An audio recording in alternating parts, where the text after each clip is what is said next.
All right, good morning, Westville. So great to be with you. Thank you very much for the invitation to join you this morning for fellowship around the life of our Lord Jesus Christ and his sacrifice for us. Great to also see some of your members last week. We saw the Berries out in Australia. They came and stayed with us for 3 days and we had a lot of fun catching up, and it was just so heartwarming for us to be able to pick up where we left off with some very good friends of ours, and it made us think a lot about everyone at Westville, and we do talk about you and think about you a lot. So from Chrissy and myself and all the boys, we say hello and good morning, and we love you all very much.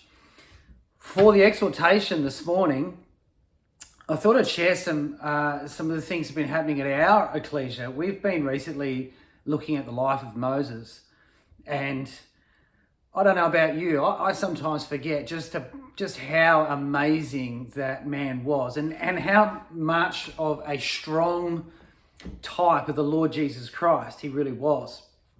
So I thought this morning, just for a few moments, maybe 10 or 15 minutes, we can break down some of the things that happened in the overview of Moses' life. We're certainly not going to try and cover that in 15 minutes, but I just find it fascinating the way God works with Moses, the way he's brought into the world, the periods and the way his life is broken up. And I think there's some lessons in there that we can take away. And I think maybe one thing that you might like to focus on, I'll certainly focus on this morning, is what is God capable of doing in my life? I think I understand what it is. I'm actually pretty sure that if I had to write it down, I'd say, well, I would like him to do this, this, and this. And I believe, yes, he can do that, that, and that. That's sort of how my mind would work. But what our faith is based on is things that we can't see, as Hebrews says.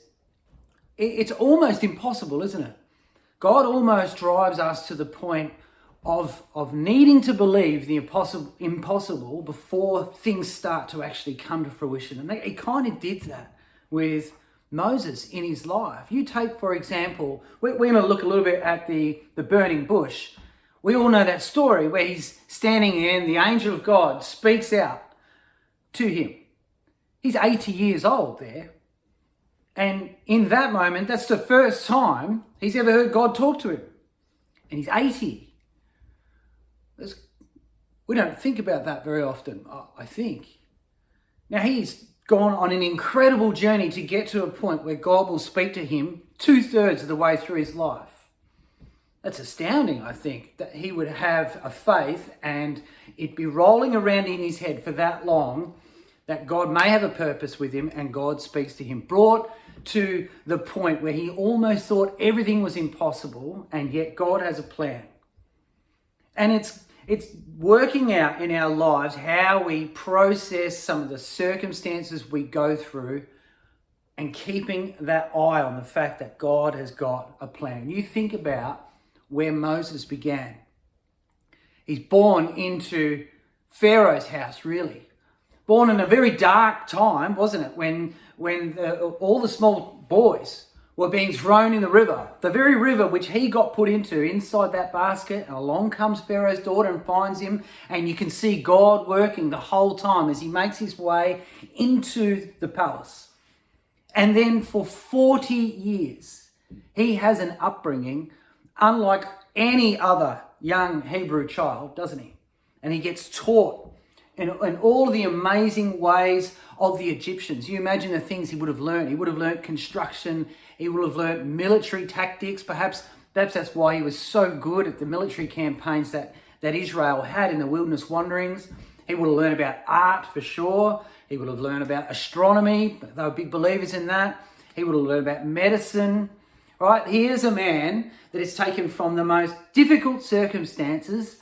He's plucked out of that and he is educated at the highest level on the earth. And he's 40 years old, and that's his life. He starts up here. And then we know the story, don't we?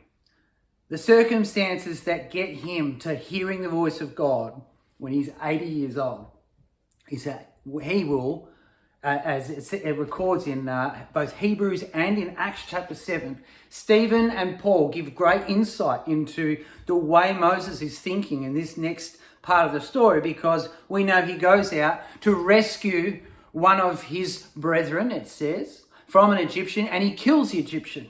And he is there, I believe, in that moment, firmly believing it is time to begin to deliver Israel. He obviously has some understanding of it.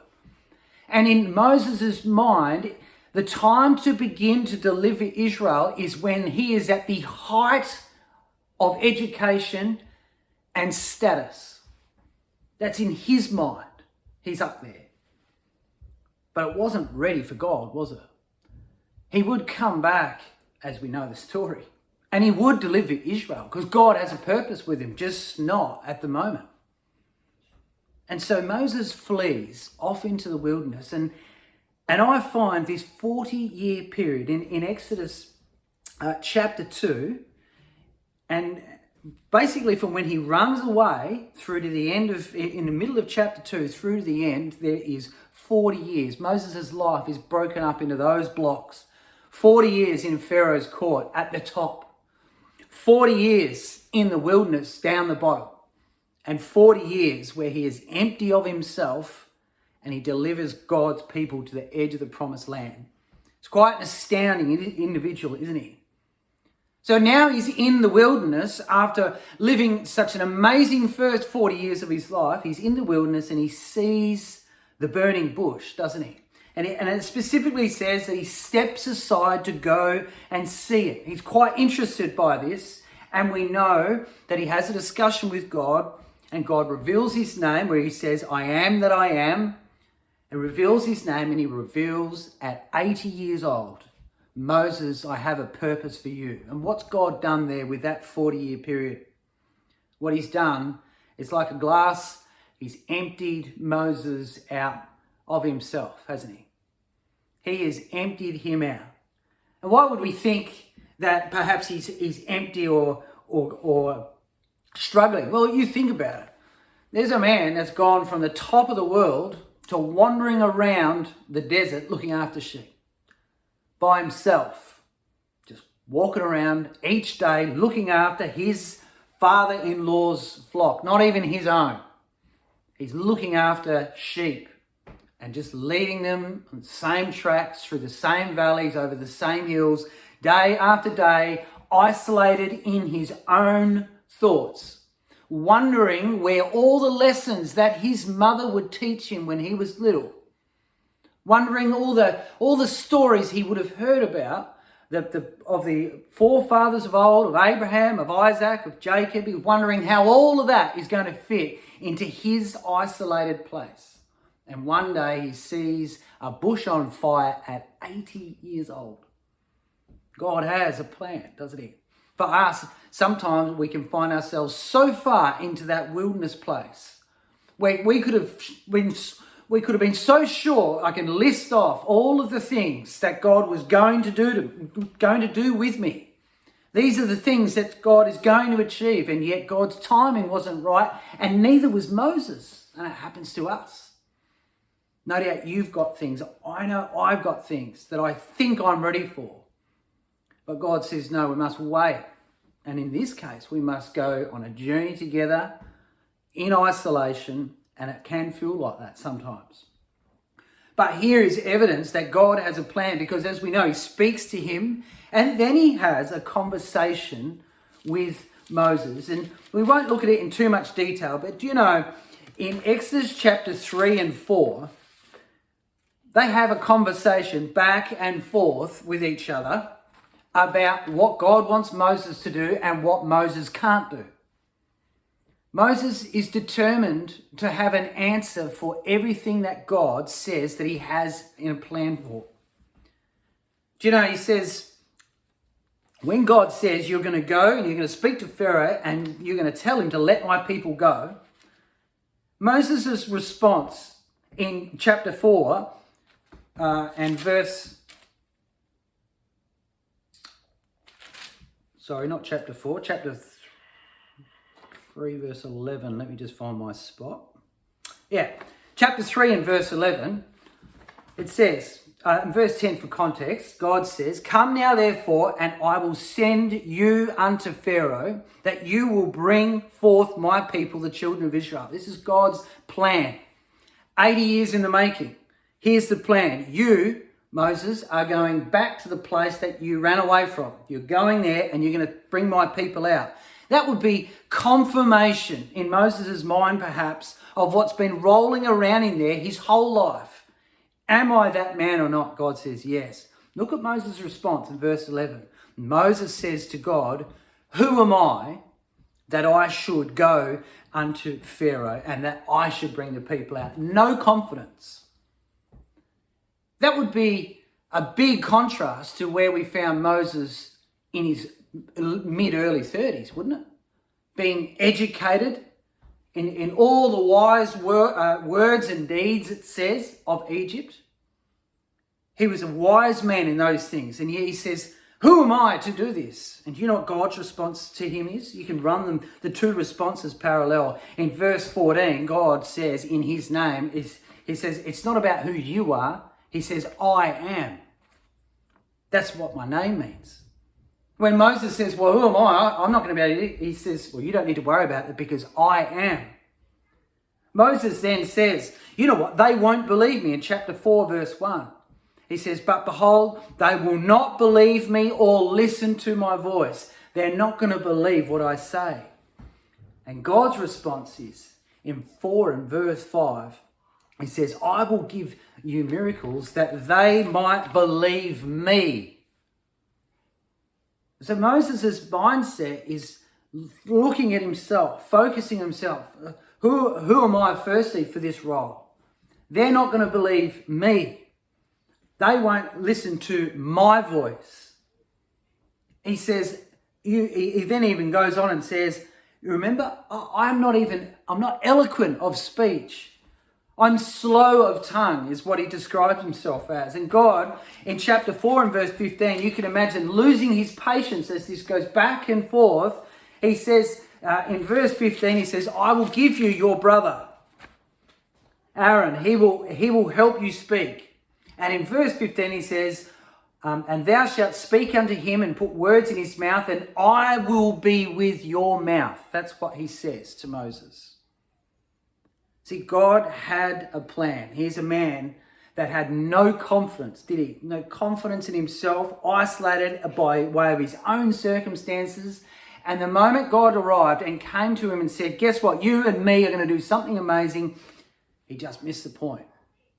He just couldn't think about how he was going to do it.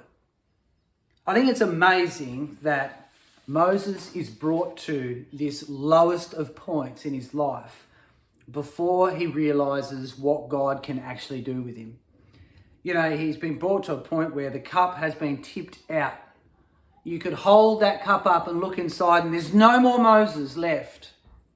There's no more Moses of Egypt left, is there?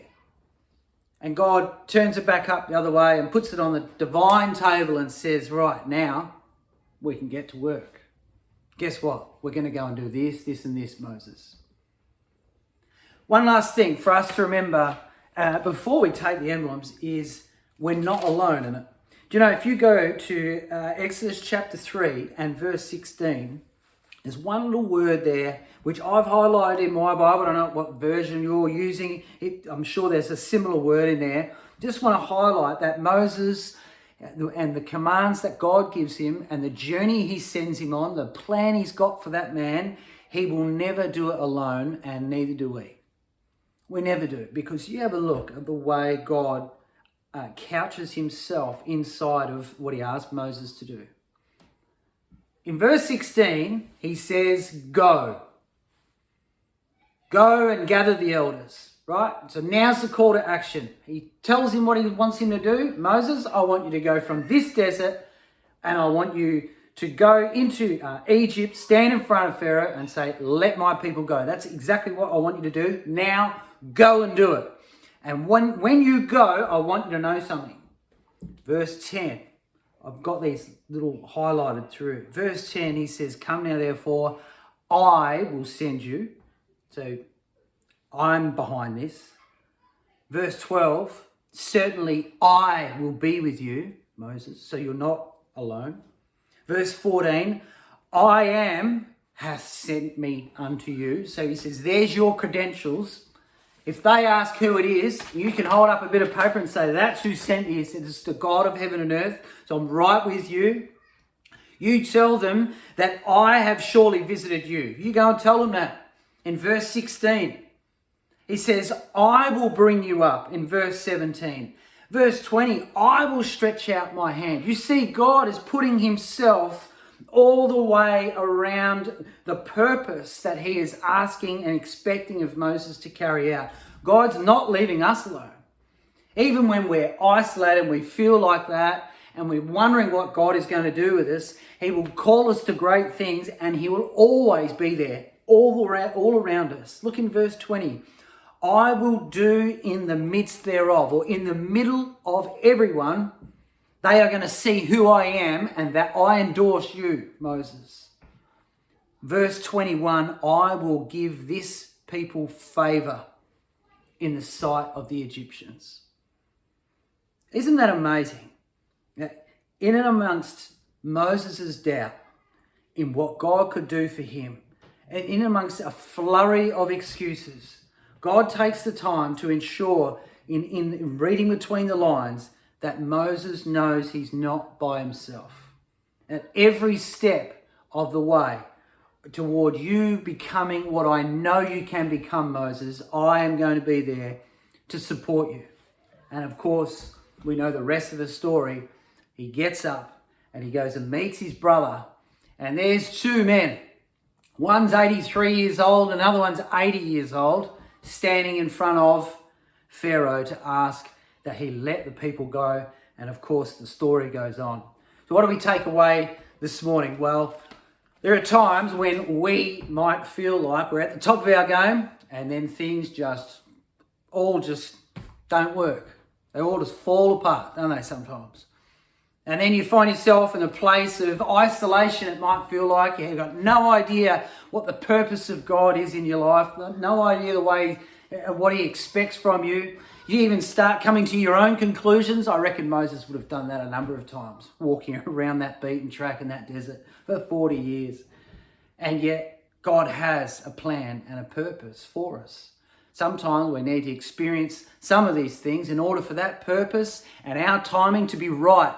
For that cup sometimes to be a little bit empty before God turns it over and says, guess what? You and me are going to do amazing things together. And not only that, I will ensure that I plant myself all the way around you so you are not alone. And that's our message and our takeaway this morning as we have the bread and wine, which is such an amazing symbol of the love that God and his Son had for this world. So, brothers and sisters, have a blessed Sunday morning and we will talk again soon.